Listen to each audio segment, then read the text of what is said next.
surprising a headline from this is that there's love in hell, but it's not the kind of love that you would think. These are the three distortions that they lay out here. That heaven is things as they should be, and hell is the twisting of those things into their opposites. Kind of the inversion. It's the origin story, the actual origin story of hell. They're the same things. They're just the other way. The priorities are completely inverted. It's like cold is the absence of heat, dark is the absence of light. This is from True Christianity 661.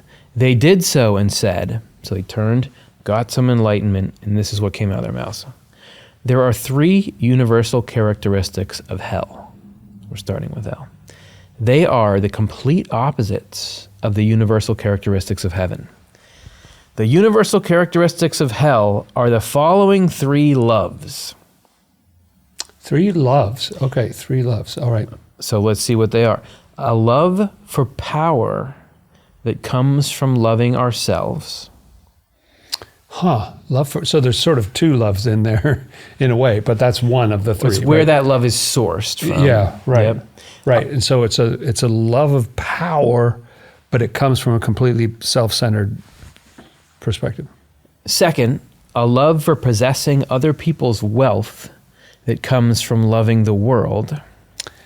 Okay, so you've got loving the world, but this has an intrinsic thing of like, what a strange, what I really want most. And don't they say, isn't it like a stolen coin is more precious than any that you acquired by honest means, Yep. or something like that? Like what I really love, what I want is what you've got. What I've got, that's not interesting to me, but I want to take something from you. And the third one, promiscuous love. Well, that's a big one. Promiscuous. Very popular. Sexual immorality. Yeah. That's the third. Right. That's the third Sexual universal acting out. characteristic. Isn't that interesting? So let's talk about those for a second. Universal, Before we get to the so three for universal, heaven. to me, what a universal characteristic would mean was that even though there are many different areas in hell and three different levels of it, and there's all these different points of the compass and so on, the thing that you find everywhere in all those communities are these three things. So a love for power that comes from loving ourselves. What Swedenborg means by that is the concept of self is like, I want power. That's how you would say that. Is I want power just because I want it. Just because I want it. Not because I can say I need power. Like I need to be in charge. I know how this dam works. If you're doing it wrong, if you don't do it right, this whole town's going to get flooded. Sure. Get out of the way. I need to do it. That's not what we're talking about.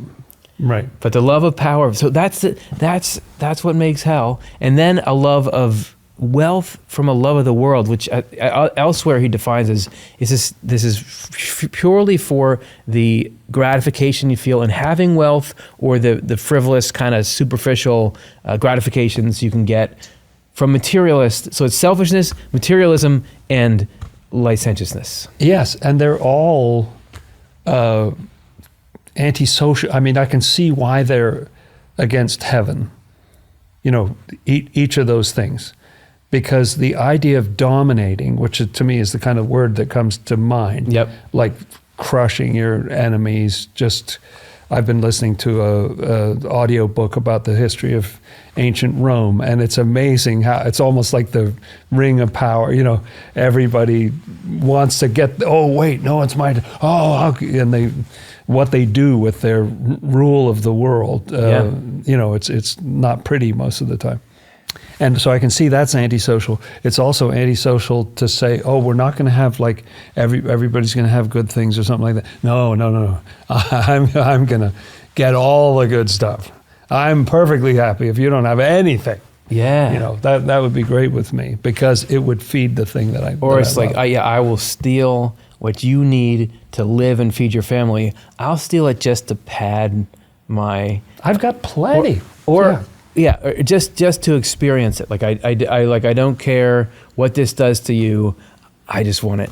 So it's almost, I wonder at some levels where it's the actual delight of the look on the other person's face Yeah. when they realize you just pulled all this stuff out of their Yeah. bank account and then they've got a zero. And So all those things, I think you see them most clearly. This is a big claim that that's what makes hell. I think you can see it more clearly as when other people have it than when you have it. Because if I Yes. Swedenborg says, we naturally have a tendency to like the stuff that makes up hell.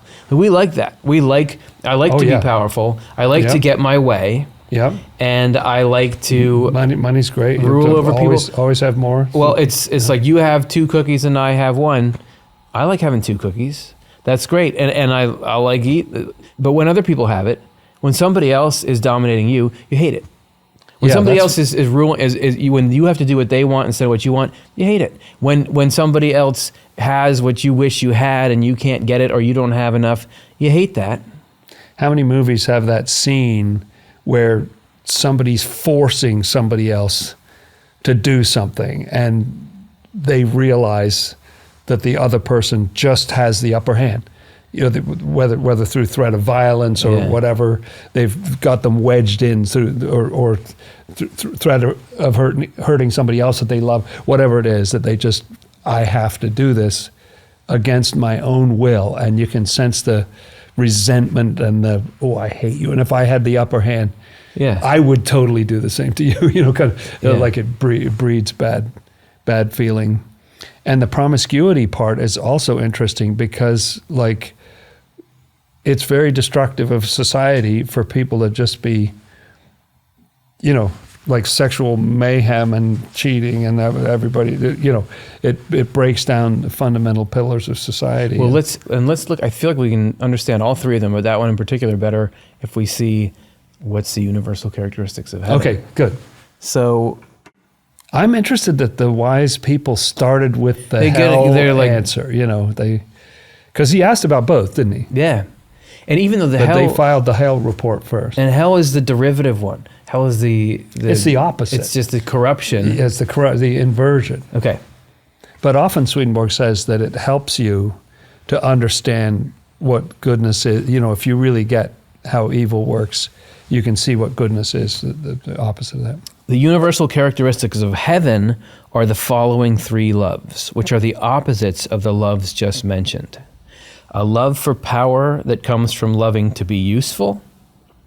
A love, So same first half, yeah, love of power, but the whole reasoning is entirely different because, if I had more authority here, I could fix that for these people. I could make life better for these people. I could, you know, make the system work better. a love for possessing worldly wealth that comes from loving to do useful things with it. Whoa, now, yeah, And true marriage love. true marriage love.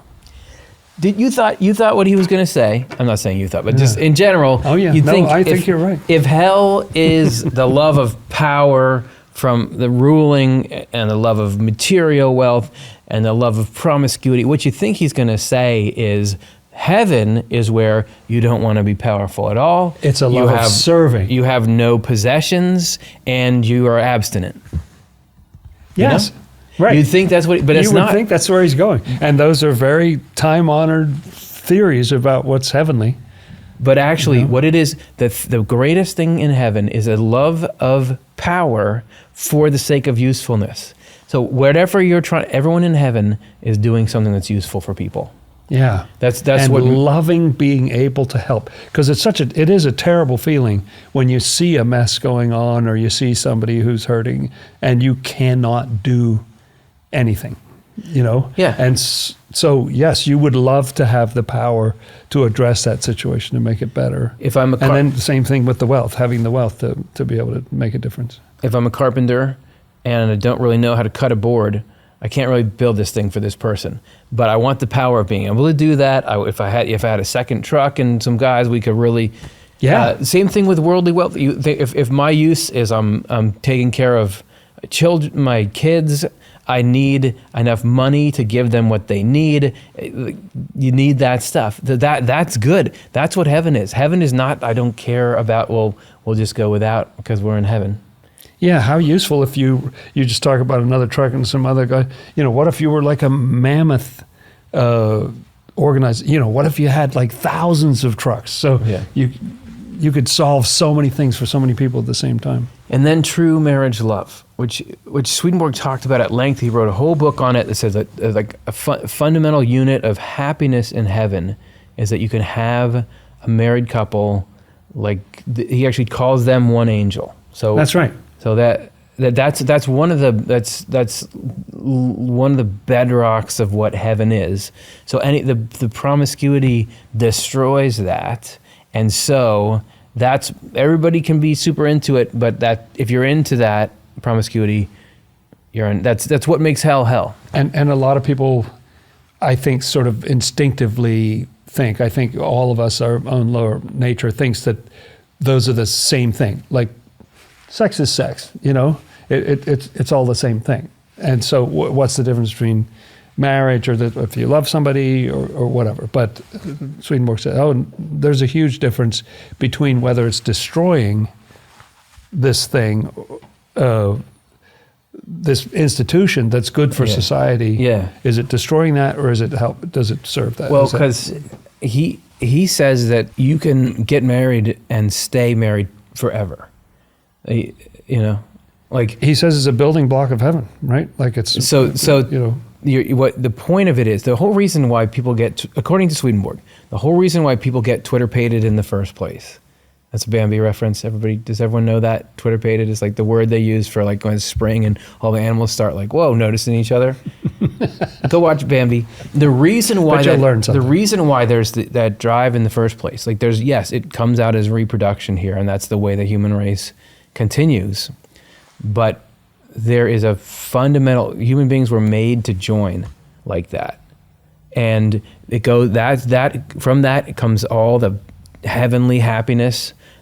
From that comes all the joy of heaven. Everything good is tied into that, and that's like what we're designed for. Like it's supposed to be that you kind of get a crush, and that pulls you in to a relationship with someone. But eventually, you're playing a different game, which is like you connecting more and more deeply, and that goes forever. That's what makes you happier in heaven.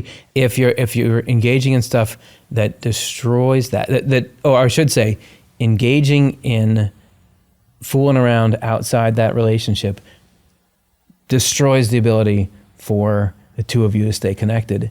And so that messes up like your whole heavenly so it's way more toxic to human beings than it seems like. You realize. You realize or than it seems like. Yeah, that's right. And it's a very interesting counterintuitive way to structure society, where you would have two people, and Swedenborg emphasizes the fact that the two people are equals and that they're both free. There's an ascent. It's not that one's sort of dominant over the other. Well, like in his day, it was husband gets to say whatever it is. Oh yeah. But he said actually, and owning property, all these kind of things. No, it's the vision that he presents is there's an equality, there's a freedom. Both people want to be there. They both love the other person. It is that kind of soulmate concept that right.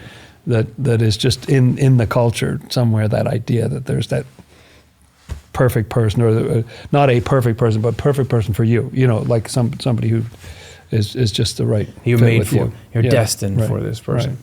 So you don't want to mess that up. You don't want to use the cool things in the world that God made in order to enrich yourself at the expense of others, or just to make them mindless gratifications. Like if you would risk harming people, ignoring important things just to go and gratify yourself in whatever food or whatever. That's not good. But the sort of the granddaddy of them all is this love of ruling from the love of self, which we're going to look at in depth here as we start to make our journey down into the hills. That's so interesting. And it's very interesting that